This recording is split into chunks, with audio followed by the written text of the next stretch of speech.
Guys প্রায় 3 ঘন্টা যাবৎ এলাকাতে কারেন্ট নাই, কারণ একটু গরমের সিজন পড়লেই আমাদের গ্রাম অঞ্চলে কারেন্ট বেশি থাকে না। তাই কোয়েল পাখির ব্রুডিং চলতেছিল, এই অবস্থায় কারেন্ট নাই যেহেতু। আর হাঁসের বাচ্চা, মুরগির বাচ্চা এগুলো সবই একসাথেই বের হয়েছে, ওগুলো সবাইরই ব্রুডিংয়ের সময় এখন।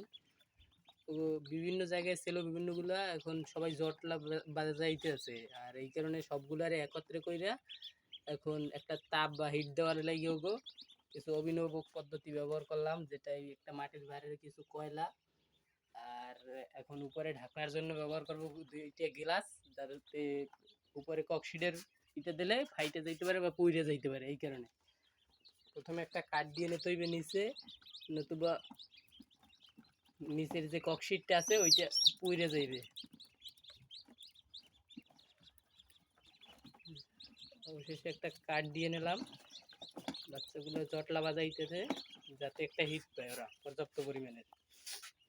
পরে আমি যে মাটির ভাতটা ওইটা নিতে আসি, মাটির ভাতটাকেও রাখলাম, গরম আইছে। তারপরে 2টা গ্লাস দিয়া উপরেটা আটকাই দেবো, নতুবা ভিতরে হিটটা যে পর্যাপ্ত পরিমাণে ধরে রাখতে পারবো না। একটা গ্লাস লাগাইলাম, আর একটা গ্লাস দিয়ে দিতে আসি। 2টা গ্লাস দেওয়ার পর মোটামুটি একটা পজিশন হয়েছে যাতে ওরা জটলাটা ছাড়তে পারে।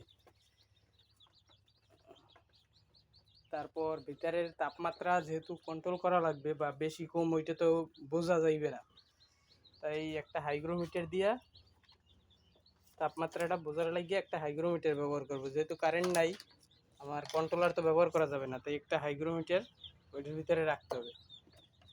এই এখান দিয়ে মোটামুটি হাইগ্রোমিটার টেরে আনার পরে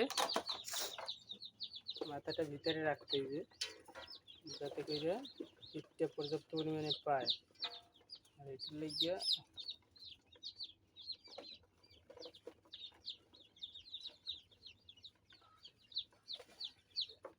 একটা